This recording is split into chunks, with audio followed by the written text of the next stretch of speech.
Action already underway here, Joe, as we're taking a look. I believe we're on the side of Ascendance right now, watching Excellent, the Jigglypuff, working their way down alongside Pikachu and the Gossifleur as they skip every APOM and they just want to contest this Audino in the middle here. And it looks like that is well read and well fed by the other team as they did the exact same thing, making their way there.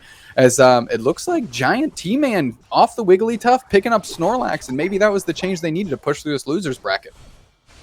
Yeah, it could have been, because I don't think these teams have dropped games since they've made their way through. So not a bad little switch up, and we are seeing some good action going on in those openings. We're going to see another game with Talonflame as well in the jungle. So always an exciting character to watch. It has such great KO potential, but also has to be played extremely carefully from their side. And we also get to see more from Pikachu, that was an all-star in the last game. So excited to see how that matches up now, not with Mr. Mime, but with a Wiggly instead that has some of its own good CC with Sing, so you can really trap stuff down that bot lane. So we'll see how that interaction plays out.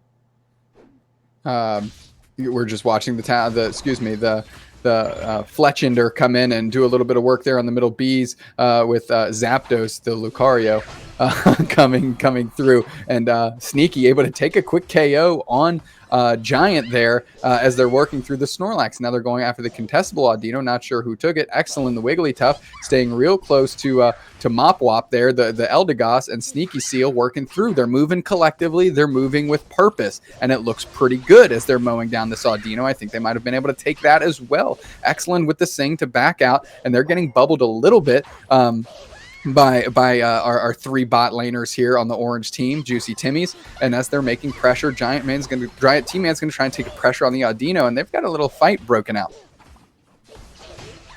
Yeah, really, really good stuff, and we're seeing just what Pikachu can do. It's constantly getting chips in. It's always putting damage on. It's throwing some webs out, setting up the Sing for the Wiggly really nicely in these openings. So great synergy between these two characters, and it really has been paying off in the opening, as they definitely have a level advantage down this bottom side, although it does look like Juicy Timmy's have sacrificed that to allow their jungler and their Lucario to get a bit of an advantage on their side. So already see a Cinderace, and it's going to start pressurizing straight away and actually gets the KO on the Talon and can start scoring at the same time.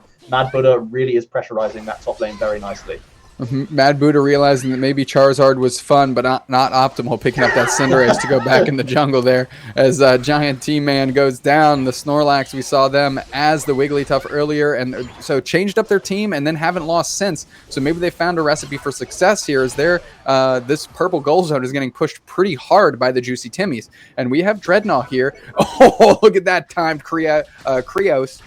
Coming down from the skies on top of that Dreadnought, and they're mowing it down. They've got 4 there, but can they close it in time? That's the question. Dreadnought gets melted, and looks like the Lucario is able to take it for Ascendance before they are deleted off the face of this map here, as they are trying to hold down that goal zone from the push of Juicy Timmy's, because they have 4 in the bottom lane against 3. Yeah, Juicy Timmy's not letting the loss of Dreadnought phase them. They're continuing to push here and pressurize the goal zone. But great defense from Ascendance with 3 massive KOs, and now they can go score themselves. It is going to be defended nicely, but I feel like there will still be some points coming in here, as even more KOs. Ivysaur are going to go down here, and we are going to see this goal zone get smashed down the bottom side. Really great pressure, and even the Snorlax is down for the ride. I mean, that's 2 KOs for the Lucario in the bottom lane, able to close out the goal zone, chew up that Snorlax, and now Mopwop getting a little excited here as the orange team comes in, and Zapdos is just like, run faster, Cotton Ball, because I'm getting out of here and I'm leaving you to your own devices. They're getting taken out. FF Zapdos hanging on their goal zone, and I'd like to see them get a little bit into the mix here as we kick up top, and we're just jumping on those Audino. Sneaky Seal and Excellent working through here on those Bs. Nobody wants to touch Rotom just yet, as Snorlax and Ivysaur are both there. Vermilion TV coming in, and they might get put to sleep here. Able to bubble out just in time. Cotton Guard helps pick them up a little bit. And that's a Talonflame Unite move picking off the Lucario, and that's a Unite move by the Pikachu, and they're going to try and cash in on that. as 2 players from Orange go down here, and that should be the gap they need to work through this Rotom and send it down the lane. That first goal zone is not broken. It does have 66 points, so they'll be able to convert pretty well here, assuming that Rotom does get in, and that's a KO on the Cinderace, and we know that is our former Charizard player. They go down, and that goal zone is closed out subsequently as our whole team, Sneaky Seal led, rolling back downstairs for Dreadnought, which is here now. Yep, and it looks like they may be the first to engage at that same time. We have Lucario down there supported by the Talon and the Eldegoss. No one else from Juicy is worrying about the Dread at all. They're just focusing on their own farm at the moment. They have been pushed right back, and Wigglytuff doing a great job of distracting here so many members. The Dread has already gone down, so that's even more levels going the way of Ascendance, and they really are starting to put the pressure on here and making that level advantage. As you push it to the late game, it gets more and more of an issue that Juicy cannot close, although we are seeing at least the Lucario getting in on the bees themselves, as actually no, possibly even taking by Sneaky there. Yeah, really just putting the pressure on Juicy down this bottom lane and making their advantages from levels really show up. Just under 150 point difference here, Joe. And you mentioned it, excellent, the Wigglytuff. You have to tip their cap because that was excellent play. I mean, they alone isolated 3 players from Juicy Timmy's and made it out unscathed there. And that's just excellent play from excellent.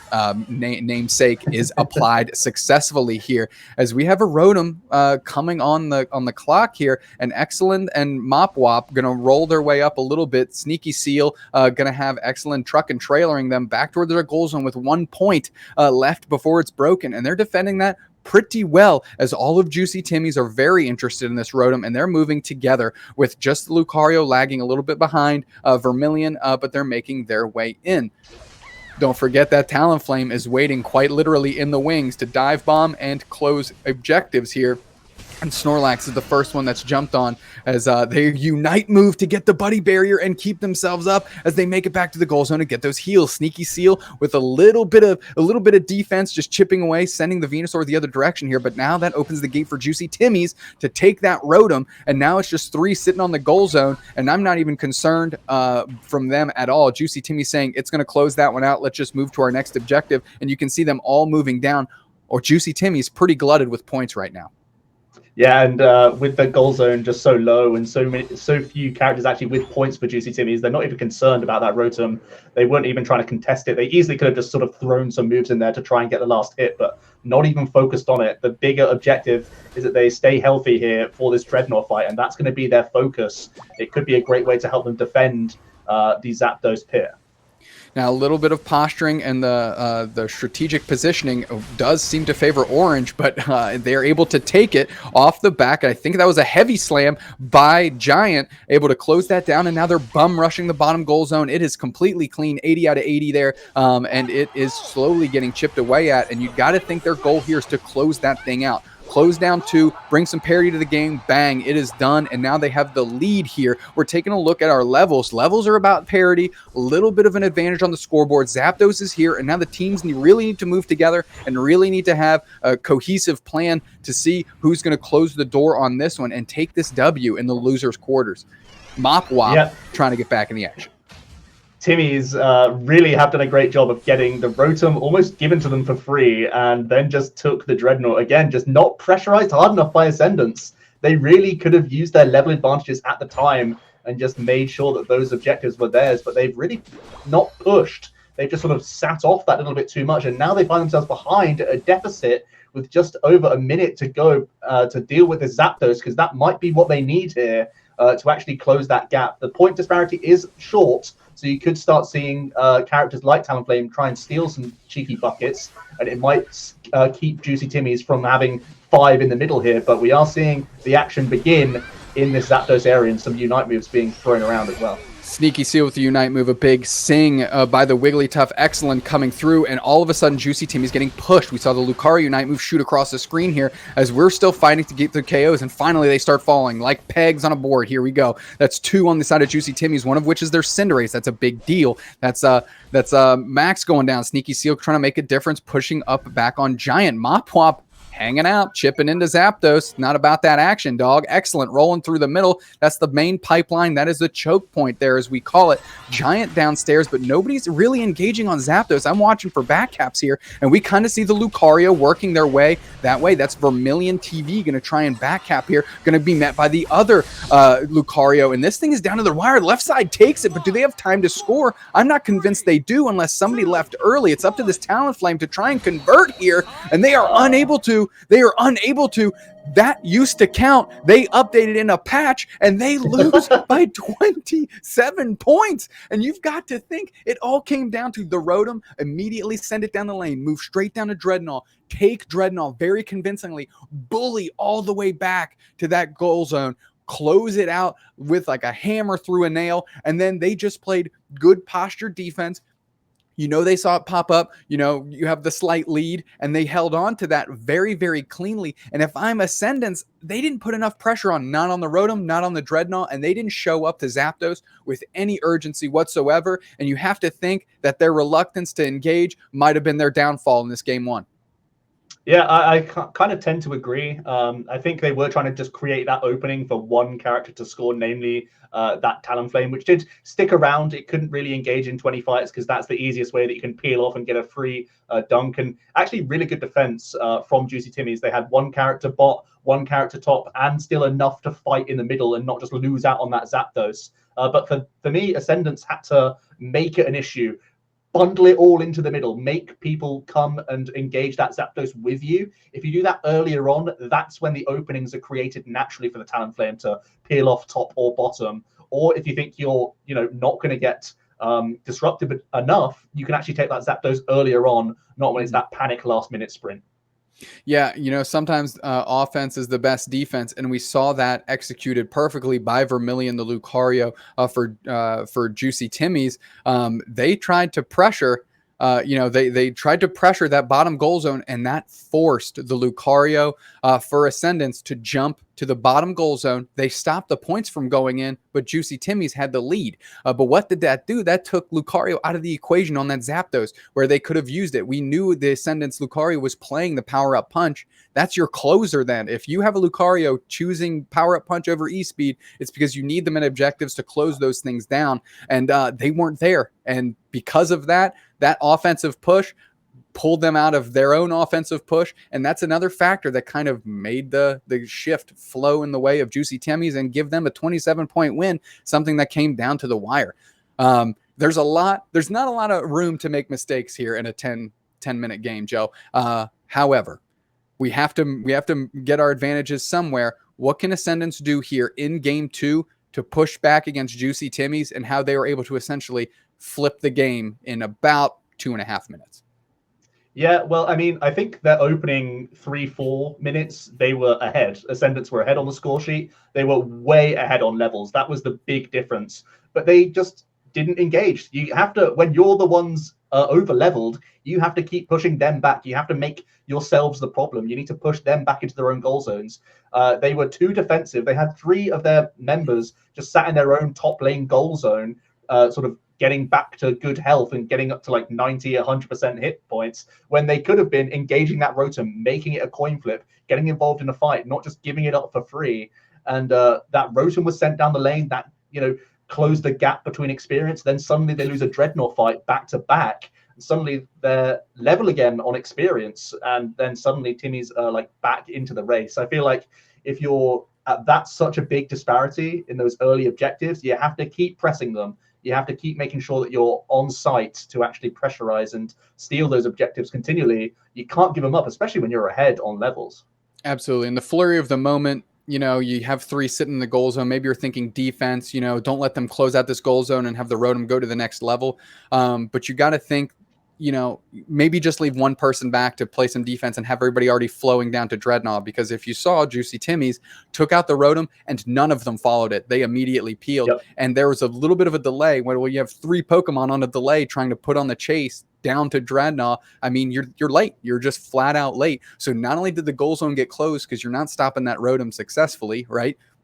They weren't able to. They just let it go, but they decided that too late. And now they didn't protect the goal zone, and then they were late to Dreadnought. And Juicy Timmy's took that and said, okay, Let's take those 2 mistakes. We'll turn this into a free ride and see what we can convert. And convert they did. They converted very, very impressively. The 200 and X points that they got in that little 30-second window is all they needed, and they won by 27. Yeah, again, really close-knit thing, and I have to praise the defense again of Timis in that first game. They were content with just like a little 10-point difference or whatever it was, basically one score from anyone at that point. It reverses the other way around. So they were confident in their own ability to defend 3 different areas, the Zapdos pit, top and bottom. So they all back themselves and really do love that courage to sit behind and defend those last few seconds, because that's where it can all come crumbling down.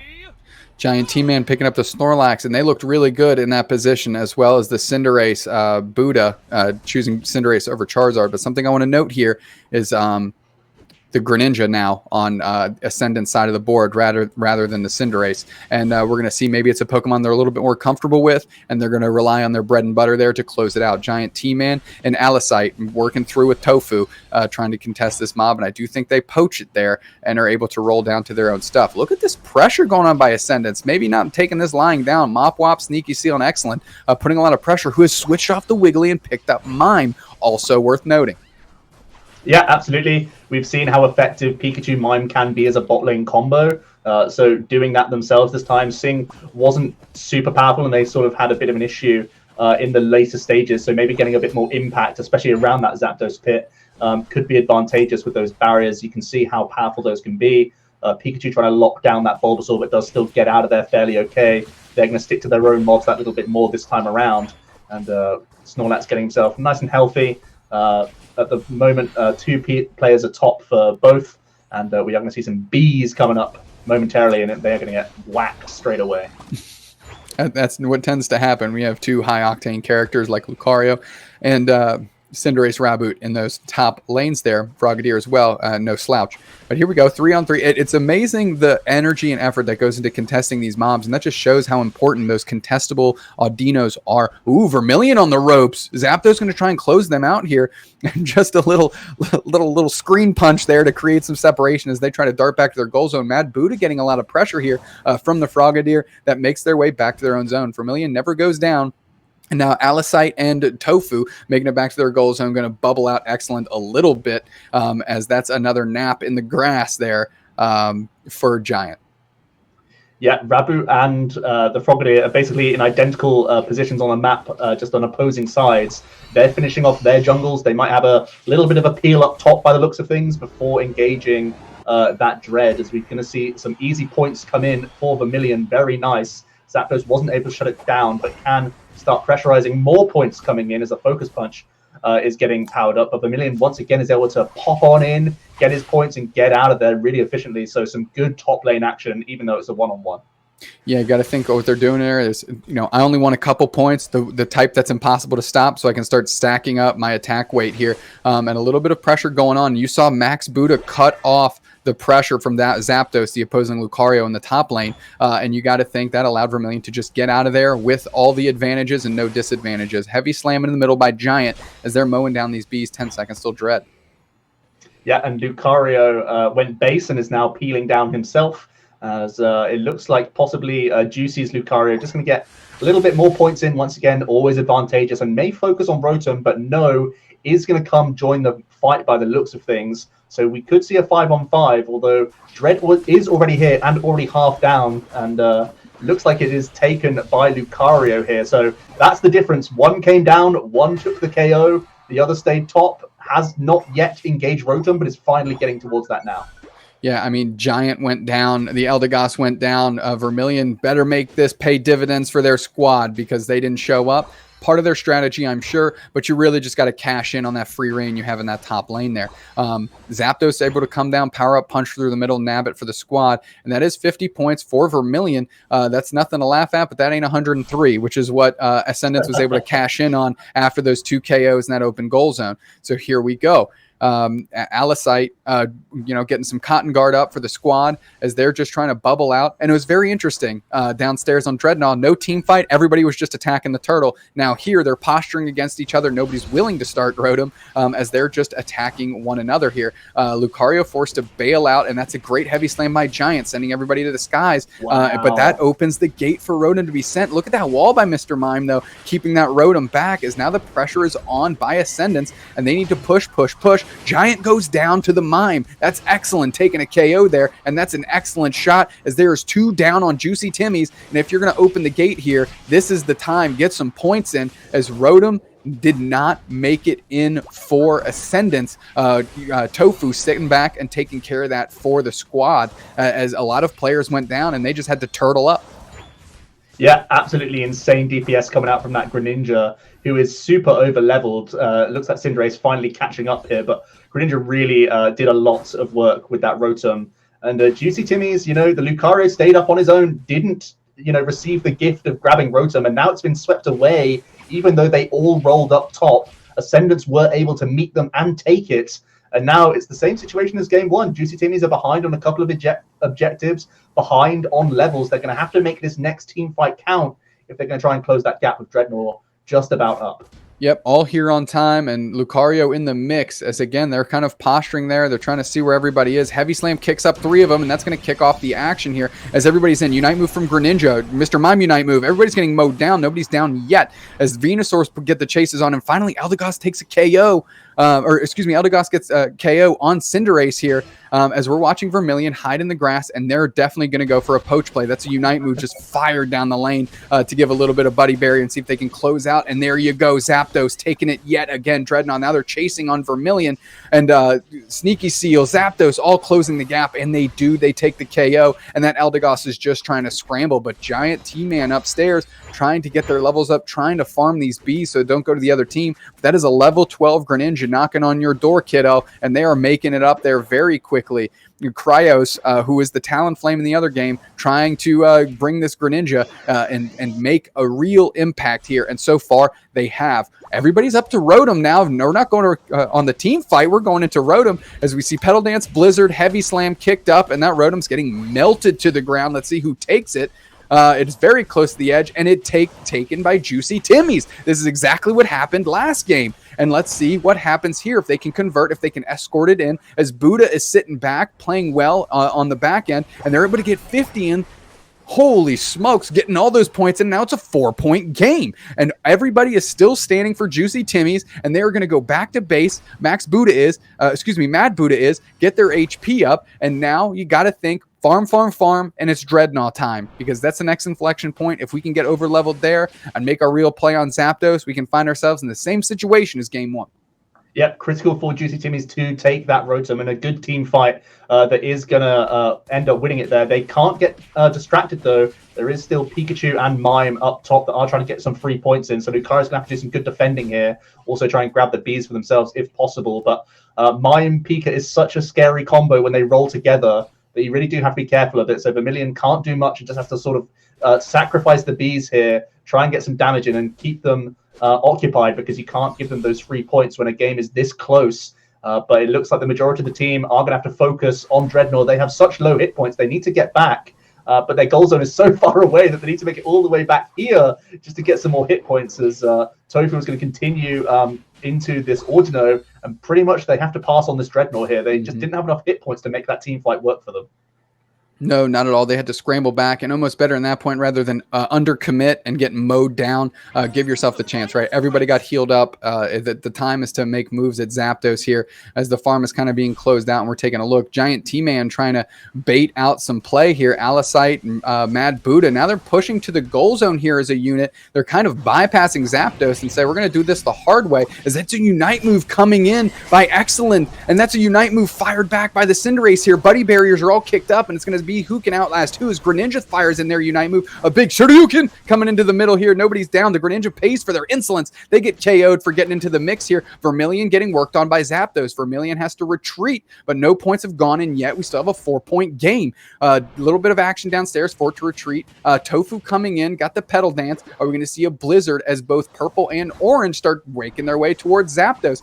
Pedal Dance, Blizzard coming in, Heavy Slam kicking them up, and the Greninja goes down, or excuse me, is still on cooldown as they are finally about to join back into the mix, but the Pikachu gets eaten alive, and now that's Tofu again coming in, Blizzard Pedal Dance combo, as they're able to keep their team up and get a good gap here. Greninja, and the goal zone's closed! The goal zone's closed, they picked up a 96-point lead, and now Vermilion gets another 80 points in, and that is just snowballing now, and it just took 2 seconds of taking your eye off the ball from Ascendance, and they find themselves on the back foot yet again. Juicy Timmy's now has to hold on, but look at all of Ascendance. They've congregated to the middle, and they're mowing down the Zapdos. Later, Tofu realizing, oh snap, we forgot about that, and they're going to try and poach it out from under them, because if they don't, oh, they take it, they sneak it out, they cheese it out. Can you believe it? Can you believe it? Excellent seals it. Excellent seals it. Now everybody's scrambling to get their points in 362 to 210. Excellent going to get a hundo burger in for free. Bang, count it. We're going up top. Sneaky Seal coming in with only 6 points. Bang, don't count them. Count that Lucario Zapdos that got 100 in, and now the scoreboard's off the frame, but Venusaur got a hundo burger in themselves, and that's Giant T-Man that got points in as well, plus the some amount there, 20. Who knows? How's this going to shake out? Juicy Timmy's hangs on 586 on Ascendance. They took their eye off the ball for 2 seconds, Joe. Goal zone gets closed downstairs. Points get dunked upstairs. They have to scramble into the middle to try and make a play on Zapdos. Excellent, who's had excellent play with both Wiggly and Mr. Mime, closes the door on Zapdos. They're sent scrambling, but Tofu immediately turned on a dime and started running down and closing out a goal zone for 100 points. And then you saw the Lucario follow suit, get their points in, and it just wasn't enough to overcome that gap. Joe, what happened? I mean, GC Team is just a very efficient closing team by the looks of things. Ascendance were in the Ascendance for the first 7 minutes of game 1 and 2. But Timmy's, they just know how to close. They know when to just push an objective. And in this case, it was an early goal zone that they were able to take. And when there's just 4 points in it, like you said, you don't need the flashy Zapdos and the 800 buckets coming in. You just need to take one big team fight win. They pushed through some big Unite moves, as you said. They were just able to slightly overwhelm Ascendance, and it just meant, wow, they were able to get those 200 or so points in and then defend that Zapdos well enough. They got back in time, not enough DPS characters in the mix for Ascendance to get it. So just in the nick of time, stolen, not sure which character it was, but yeah, getting that last hit in, literally probably the only hit they put on the Zapdos in the first place. But there you go, they get it. And then again, the scoreboard looks wacky at that point, but really it was down to those final moments. For me, a mental kind of comparison here. Juicy Timmy's is the type of team that works on their free throws. In and out, in and out, in and out. And when it comes to that last thing, are free throws the sexiest points you're going to get? No, but in the last 2 minutes of the game, those matter. And they came down and they got the points in. They got the lead. It forced the other team to play out of pocket. And yes, they did get Zapdos, but it was too late. There was too much time on the clock. There's too much points that had been accrued in those 30 seconds where I said they took their eye off the ball. And of course, just because you're scrambling with Zapdos doesn't mean the other team doesn't get to move around the map, and they're able to get those backdoor points. Cool, calm, and collected. Juicy Timmy's closes it out. Like I've said before, it's a 10-minute game. So if you play awesome for the first 8 minutes and you lose your shoes in the last 2, you can still take an L. And unfortunately, that's what it came down to for Ascendance. Yeah, absolutely. Let's see what the desk had to say about it, because again, another fantastic series here in the losers bracket. Juicy Timmy's moving on to the next round, taking out Ascendance 2-0 to go up against Freelo Hunters in the next round. Additionally, on the other side of the losers bracket, Tamagotchi Crew 2-0 against the big upset, 24 seed versus the 4 seed, Vet Cup Candy. They'll move on to go up against Stray Dogs. I'm in shambles. The bold call was boldly called out of the tournament. Over to you, though. What were your thoughts of that match? Juicy Timmy's closing it out very well in both of those 2 games. Yeah, it was a swing back in both games too. Juicy Timmy's never having that early lead, but always finding a way to cinch it in the end. So shout out later Tofu and company on that team. They were playing incredibly well. I just want to shout out Juicy Timmy's Lucario player, by the way. They were like sealing the deal in the top lane. If everything else was going wrong, you knew that the the anchor Lucario in top was going to hold it down for them. I was really impressed by that. And as much as I really do think Ascend is an incredible team, and they were, all these matches were close for sure. Even after, even their Zap Secure was a good game by Ascendance, but just not quite enough with the back cap potential, with how full the pockets were of Juicy Timmy's in that game number 2. It was just it was a landslide after that. Yeah, absolutely. And the mental awareness to just be able to, oh, we lost Zapdos, let's go score. Let's just forget everything, go score immediately. If there was a few seconds of hesitation there, they would have lost. Yeah, it was that close. It was, hey, we know what we're doing. We have to go now. There's no room for any sort of hesitation or second guessing. It's pedal to the metal immediately to get that victory. Yeah, shout out to that team for being able to handle that pressure. Losers bracket situation, you lose and you go home, but they're able to keep it up, and now they're going up against a very strong team. And so I'm excited for them. Yeah, just Juicy Timmy's, you're showing up today, and I'm really excited to see what else you can do in this loser bracket.